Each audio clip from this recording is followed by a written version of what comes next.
get your popcorn, get your pocket pussy, because this is going to be a very long video. So as you guys may be aware, I've been playing a lot of The Crew 2, and literally about a few hours ago, I finished every single event in the game. Not to mention, I think 2 of the disciplines I've completed on normal and hard, and I said, you know, once I've done that, I'm going to do my review of the game. So I've spent the last few hours, you know, kind of gathering my thoughts. I've wrote a little checklist of things I want to go through, and this is going to be my review of The Crew 2. Let's get straight into the news. Right, so like I said, we've got a lot to go through. I don't usually write scripts for my videos, but I've wrote down a bunch of bullet points on my screen over here, so if I do look over here, that's why. And we're going to go ahead and just talk through everything about this game, the good, the bad points, and whether you should buy this game if you haven't already. So first things first, let's go ahead and talk fundamentals.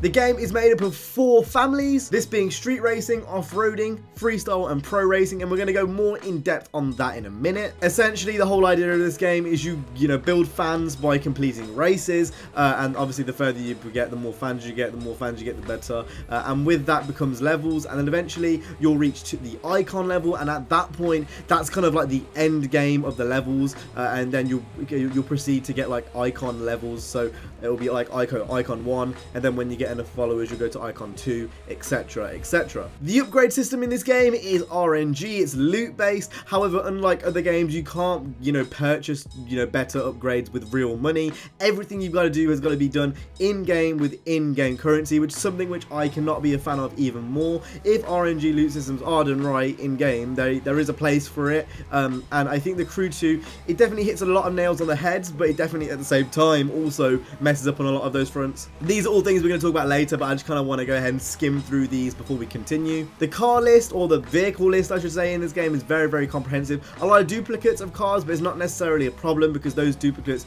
almost are completely different cars. For example, a lot of the rallycross cars you can get in the street racing class, but they look so different, it doesn't really like deter me from saying anything bad about it. And variation as a whole is something which The Crew 2 strives on massively. Now we've kind of got those little things out of the way with, let's go ahead and talk in depth about the families.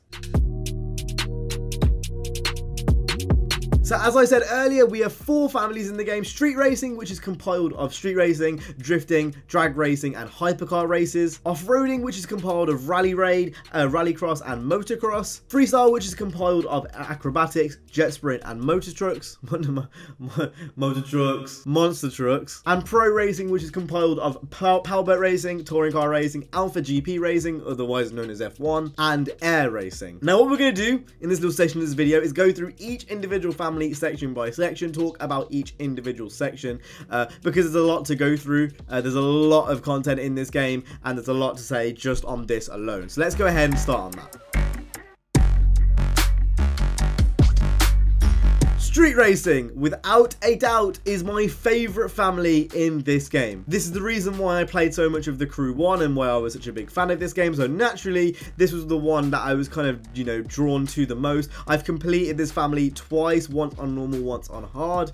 Keep in mind, I am playing on PC, by the way. I didn't really mention that, but I am playing on PC. Not like that necessarily matters because, obviously this is the same across all platforms, but the street racing family is absolutely amazing. You've got your kind of main core street racing mode, which is basically everything that we knew from The Crew 1 brought over, and when I say that I mean like the street events and the perf events. Obviously it's your base simple point to point time attack circuit mode in The Crew, and it's really fun. The cars themselves, the street racing cars themselves, feel different from car to car. A 4C is going to feel different to an F40, and then obviously you've got tuning on top of that to make cars feel how you want them to feel. Overall, one of my personal favorites, one of the most basic modes in the game, but that's not necessarily a bad thing. If it's not broken, don't fix it. And again, the street racing mode for me is one of my personal favorites. Then we move on to drifting, and the drifting is very hit or miss. I've heard for a lot of people. For me, I quite enjoy it. It can be tricky to get used to, however once you get used to it, I do believe it is quite fun. I've made videos regarding the multiplier problem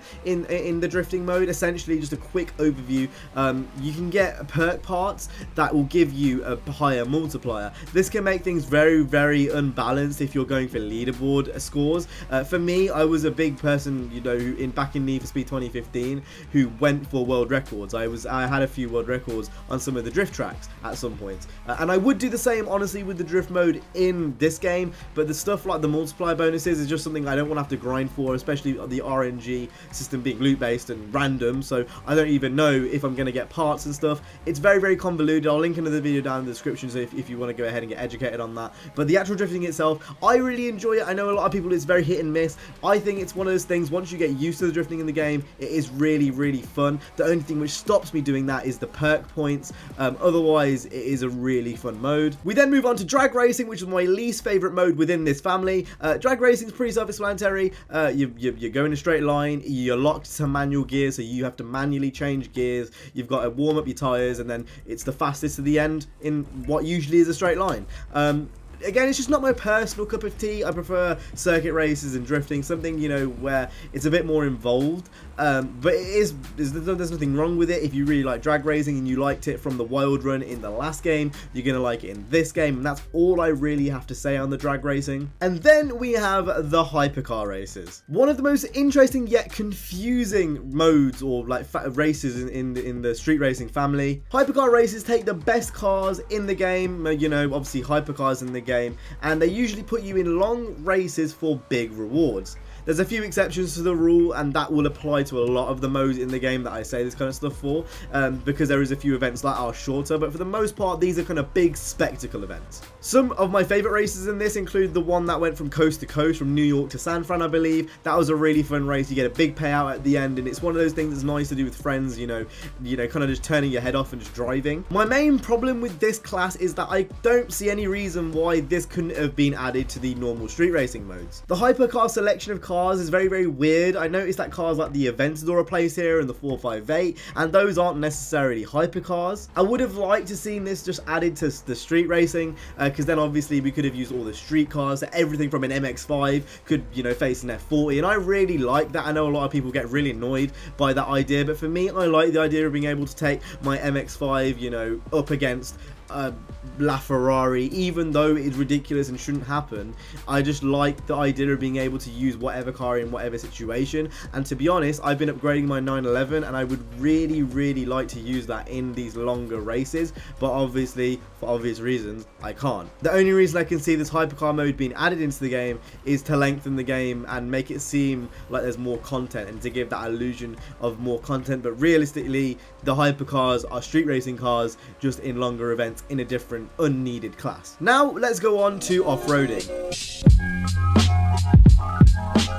The off-roading family is also very, very fun. Another one of my favorites. I'd say if it wasn't the street racing family, the off-roading family would be a very close second. So we have rally raid events. Rally raid events are really, really weird, but not in a bad way, in a really interesting way. So rally raid events are time trial events that rely on the player reaching from each checkpoint using their own navigation skills. There is a few races where it's a bit different, and like you're not using your own point-to-point navigation skills, kind of like Midnight Club in that way, and there's a few races where you're actually racing against other rally raid vehicles, but for the most part, think of Midnight Club point-to-point events. You kind of get there your own way. There's either usually a route which you can take on the grass, or one you can take in the mud, and it's your choice to pick which one. It can really add another layer of you know, just racing in this game, something which not many of the other modes offer. Obviously, picking your own route makes everything a whole lot different, and although you have shortcuts in the street races, and there's one shortcut in each street race, I forgot to mention that, but you got all that kind of stuff, but actually making your own route and picking whether I should go off-road into the muddy areas or going into the actual, you know, trails and stuff, is something which adds another layer, adds another kind of dynamic to the gameplay, which is really, really fun. Again, a mode which I didn't think I was going to enjoy an awful lot, but actually came around to and really did. Then we have Rallycross, and I think this is one of my favorite modes in the game alongside the street racing. I just love it. It's really, really fun. The Rallycross game mode takes place on different Rallycross tracks around the map, usually circuit races. However, there is a few special races where you do hill climbs. I think there's one in one of the Extreme series where you do that, and I'll talk about that a bit later as well. The only complaint I have with the Rallycross is that Joker laps mean absolutely nothing. Usually in real Rallycross, you have to take the Joker lap at least one time in a race, and basically the Joker lap tends to be a harder lap compared to the other ones. You've got to go through an obstacle or something. But in this game, it's seen more as a shortcut. I've noticed a lot of the Joker laps in this game are literally shortcuts. So that's a bit annoying because it's not really rallycross, it's more kind of just dirt racing. But the physics are really fun in this game. It's a lot more slidey, and like I said earlier, you can tell the difference between each family, and then within the family you can tell the difference between each car. It's a bit ridiculous. Like little things with the off-roading family, you'll notice that the suspension wobbles a bit more compared to every other family, and then within the rallycross family, cars will slide a lot more and power slide a lot more compared to like the rally raid cars. Really fun. I think the rallycross is one of my favorite modes in the game as a whole. And then we have motocross, which is pretty much the exact same thing as I said with rallycross, but on bikes, and like there's no Joker laps, like pretty much. One thing I noticed, and this is going to go for a lot of the modes in the game, in the motocross bikes you can actually skip the track for a lot of it. There's a difference between shortcuts and doing this, and I don't know whether they realise this is a thing, but obviously the leaderboards are going to be absolutely fucked because of this, and it's one thing which I've noticed are a thing in multiple points, and you're going to see examples of that throughout this video. But corner cutting and, you know, race skipping is a thing in this mode. You can miss a lot of the jumps entirely, and that's something which I notice is a bit of a pain. But overall, other than that, again, really fun. Overall, the off-roading, like I said earlier, is like my second favourite. It is really good. We are now going to move on to Freestyle, which I think is tied as my kind of least favourite alongside my next one, which we're going to cover. But we're going to go ahead and talk about the 3 disciplines within here. Acrobatics is easily my favourite aeroplane mode. You basically just do bare tricks, like that's pretty much it. Some tricks can be relatively confusing, like a lot of my loopings didn't count as loops for some reason. I may not have been at level flight, but I think it was a bit harsh how it was done. I think there's a bit of leeway to, like, you know, being at level flight would be quite nice, and a bit of tuning there to the actual game side of things would be really nice. But overall, I think freestyling in the airplanes is my favorite, like, airplane mode. If airplanes are your thing, you're gonna find a lot of fun in this. Personally, obviously cars and bikes are more my thing, but I didn't mind doing the freestyle events. I didn't really have a problem with doing them. It wasn't one of those things where I would dread doing them. It was just one of those things that I'd much rather pick a car event over a freestyle event. But regardless, it's a really fun mode. You should try it. And from one favorite to another favorite, we're going to go ahead and talk about the jet sprint events. Without a doubt, within the two boat racing modes in this game, this is the best. This is the best completely new mode we've not seen in a previous game from, you know, Ivory Tower. In this game, it is ridiculous. The sense of speed in this mode is unlike anything, maybe other than the Alpha GP cars and some of the touring cars when you upgrade them in a bit later in the game. It feels so fast, and you're only really going 100 miles per hour. But basically, what jet sprint is, you're in a little boat around tight, twisty tracks, and you're basically going like, not that fast, but like the acceleration's really like fast. The gear ratios, I know there's no gear ratios in a boat, but like they're really fast, accelerates really fast, and the sense of speed in this mode is sick. A bit twitchy, a bit hard to get used to, very similar to the drifting in the game, but once I did get used to it, a lot of fun. Again, not a mode that I necessarily, you know, dreaded playing. I quite enjoyed the jet sprint events. Honestly, a genuine surprise. And finally, we're going to go ahead and talk about the monster trucks. Basically, it's pretty much the same as the Crew 1's Wild Run monster truck thing. So if you enjoyed that in this game, you'll enjoy it in this game as well. The monster truck events are kind of like puzzles in a way. It's not so much about how fast you are or how, you know, good you are at jumps and stuff. It's more about finding the best route and figuring out which points are the best points to get. Very interesting how they've done that. It's not your, you know, your typical like event where you're racing to be the best or you're against the clock. It's a much more kind of puzzling mode where it's going to take a multiple tries to figure out what's the best route, but then it's all about figuring out how to get there, how you can maximize your points, and it's something which is a lot more strategic than I think people will give it credit for. I think out of all the freestyle events, I'm going to go out on a limb and say jet sprint's my favorite. It's just, again, something which genuinely surprised me. The level design for all the levels in there are absolutely amazing. Definitely surprised about how good that truly was. And the final family, kind of in this like little section here, is the pro racing family. We're gonna go ahead and talk about the power boats in this game. One of my least favorite modes in this game. I'm not gonna go ahead and talk about this because it's pretty self-explanatory. It's racing in boats. It just got a bit boring for me, a bit tedious. A lot of it is kind of like straight lines, and yes, obviously you have to trim to go faster and stuff, and you know there's a learning gap to it. But I think overall it wasn't that fun. This was definitely one of the modes which I dreaded kind of doing, and that is actually one of the last modes that I completed alongside my other least favorite mode, which we'll talk about in a minute. Doesn't really offer much like variation. It just felt very samey, a bit boring, and that's my personal opinion. Obviously all of this is, but again, if you like powerboats, you'll like this. Next, we're going to go ahead and talk about the touring cars. This is another one of my favorite modes in this game. I mess around with a lot of the touring cars. I've used the 911 RSR or the Cup car, the GT3 Cup car, the C63, which I got given in the rewards program, and an F40 LM, and all of them felt really, really different. My F40 now is kind of reaching the max level, and it's actually getting ridiculous. The sense of speed is really, really good. The car feels really light, and it feels like an old-fashioned touring car. The touring car races are split up amongst different tracks across the whole map. One thing which I thought was really, really odd is that there's no Laguna Seca race in this game, but Laguna Seca is in the game. Makes no sense. It's really confusing. I do hope they add this in the future, because why would you have Laguna Seca in the game but not have a touring car race in Laguna? It just makes no sense at all. One thing I really like about the touring cars and the pro racing in general is it is really, really strict, but in a good way. So with the touring cars, you're gonna have to follow racing lines and braking lines, and you're gonna have to play clean. Otherwise, you're gonna get kind of, you know, penalized for it. Obviously, there's wall grinding in the game and stuff like that, but Ivory Tower have come out and said they're fixing that. So that's one thing about the touring cars I really, really enjoy. And pretty much everything I said from the touring cars transfers over from the F1 racing.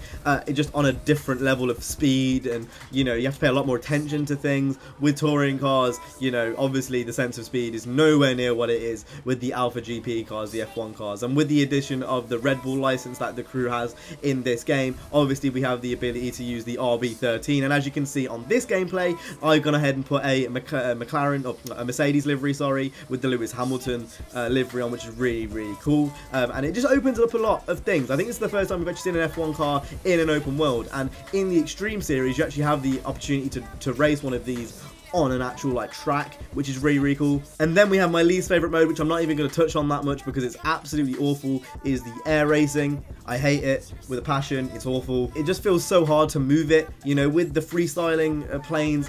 I had fun trying to like weave and dip and weave and stuff. With this, they just feel sluggish, they feel boring, and this might be down to me completely. I really didn't like the air racing in this game, but yeah, it's just racing with aeroplanes, like fast aeroplanes, and it just felt a bit tedious and boring. Same with the power boats. The final kind of discipline, the secret discipline in this game, I guess you could say, is the Extreme series. In this, basically, at different points in the progression, you will unlock these, and these are the transforming races. So these are the races where you'll transform from, I don't know, like a boat to a bike to a plane to a car or whatever. Very fun, but it feels very gimmicky. It doesn't feel like there's many of them. They definitely feel like one-off events just to kind of capitalize on the fast fav feature in this game, which again we'll talk about later. Would have loved to see more of this and kind of this used more within the specific families. It would have been really cool if there was events where, you know, I'd switch from a street racing car to a drifting car to a drag car, you know, in one race.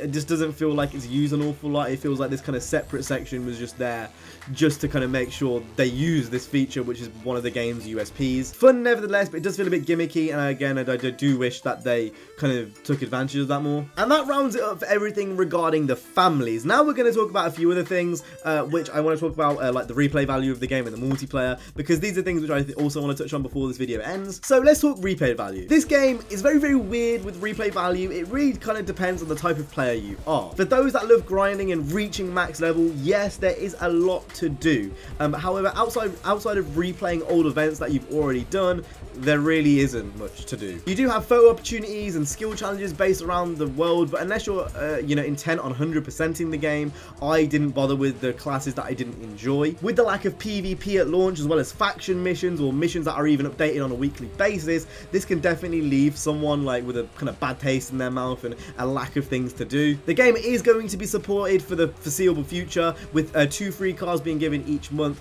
and a bigger expansions given every 3 months, and all of this being free because the crew doesn't have any type of paid DLC coming in the foreseeable future. So that will keep people engaged, obviously, in the long term, and the game is only going to get better from what I'm saying in this review. But at least on launch right now, that is the kind of landscape of things. The multiplayer is also very lackluster and disappointing. There's only campaign PvE and not much else. I don't see any reason to this game being always online, as the game doesn't really encourage racing with friends at all. The cap of 4 players per crew is also disappointing, as is the lack of private lobbies, PvP, as I mentioned earlier, and you know, there's no real proper pure multiplayer modes. This is one area of the game which feels almost incomplete. Feels like they kind of rushed it. It feels like that they really did need an extra delay. But you know, if you are planning on picking up the game, just know, in terms of, you know, inviting your friends to do campaign modes, there's nothing to do in terms of multiplayer in this game. Physics are also something which I want to touch on because I feel like they deserve to be touched on. They are really good. I've seen a lot of people moan about the physics. As far as I'm concerned, that's because you haven't changed your assists. The only problem with the physics I've noticed is that some of the hypercars later on, when they're a bit highly upgraded, and even some of the street cars, can feel a bit loose at high speeds. But other than that, the physics for me have been absolutely amazing.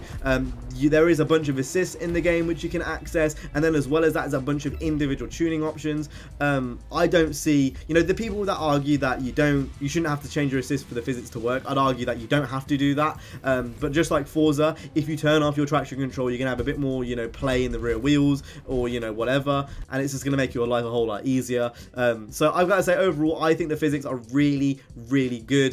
The closest I think we've had to kind of Need for Speed Most Wanted 2005-esque physics in a very long time, and overall I can't moan about the physics like at all. The mere fact that, you know, a rallycross car feels different to a, you know, monster truck, that feels different to a, you know, rally raid car, to a drifting car, they all feel different, and then each car feels different on its own. That's a lot of work to do, you know, from a development standpoint, and for me, I really enjoy that. Now, with all that being said, let's go ahead and talk about the miscellaneous stuff that I didn't really get to fit in any of the other categories, and then I'm going to kind of give a conclusion and whether you should buy the game as a specific user. So as I mentioned earlier in the Extreme Series portion, the Fast Fav mode is really cool. It's kind of useful, to be honest. Sometimes you'll be driving and then you'll get to a certain section which is just faster to do in a plane, so you can go ahead and switch to a plane. Again, it does feel gimmicky, but it is useful, and it's one of those things that you will find yourself using when free roaming. The photo and video modes are best in class in terms of racing games. You can do so much in this photo mode. It is absolutely sick, and all the photos on PC are actually in 4K. And they're actually saved on your hard drive, so you can just go ahead and take it and post it on Twitter or wherever you want to post it. And then obviously on PlayStation and Xbox, you can just go ahead and share it using the in-game sharing tools, which is really cool. And then the video mode, I haven't got any footage of it, but it's ridiculous. You know, you've got keyframes, you can change the time of day within seconds within the video mode, you can change the environment, you can change, there's all types of things. It's ridiculous. Really fun, very close to the Rockstar editor. Highly recommend using if you are a content creator. Vehicle and character customization are awesome. At the start of the game, you'll be given the option to go ahead and pick a character. I picked Shaniqua, and obviously you can pick your own outfit and stuff. As you can see, Shaniqua's wearing Bape because she's a badass bitch. And then vehicle customization, a lot of it is only available for the actual street racing cars and the drifting cars and those kind of things. But again, I'm not mad about that. I think obviously with the touring cars, kind of understandable why that isn't available. You don't really want everyone's touring car looking different because it kind of takes away from it. But at the same time, the vehicle customization is not on the same level as Need for Speed 2015, but it's definitely better than Forza in terms of, you know, visual customization. Even the performance customization will make your wheels wider and does certain things to the car, which is really cool. But overall, customization is absolutely amazing. I guess I can kind of put the livery editor under that as well. Rubber banding in this game is pretty bad. I don't really have a problem with rubber banding as a whole. What I do have a problem with is when the AI get over aggressive. I don't mind if the AI keep up with me through rubber banding, but they shouldn't ram me and they shouldn't have a laser line. Sometimes they will ram you off the road and it's very annoying. The PC performance for me was really good. I just wanted to say that I've got like a medium rig and it ran at pretty much medium 60 throughout. Even when I was recording, it very rarely dip. And finally, I just want to give a big shout out to the stats screen. This is really cool. Don't know why more companies don't do this. It gives you a breakdown of everything, and it's just really, really cool. So as a concluding paragraph, what would I say about The Crew? A very fun game, which I can highly recommend anyone buying, as the game is only going to get better from here. However, you should know, if you are a solo player and you haven't got any friends who have the game, that there isn't going to be a lot to do until PvP comes in December, as Ivory Tower have already stated. Obviously, this is the review as of now. I probably will do one in a year's time because the game is probably going to look completely different. But as of the 9th of July 2018, this game is very fun, but the lack of end game really lets it down. As a solo player, I would not buy this game until PvP comes out. But if you have friends who are playing this game, I would probably pick this up now and, you know, just treat yourself. So with that being said, that's the end of this video. If you did enjoy, make sure to go ahead and hit the like, subscribe. I'll see you guys in the next one. You guys have been awesome. Stay safe and peace.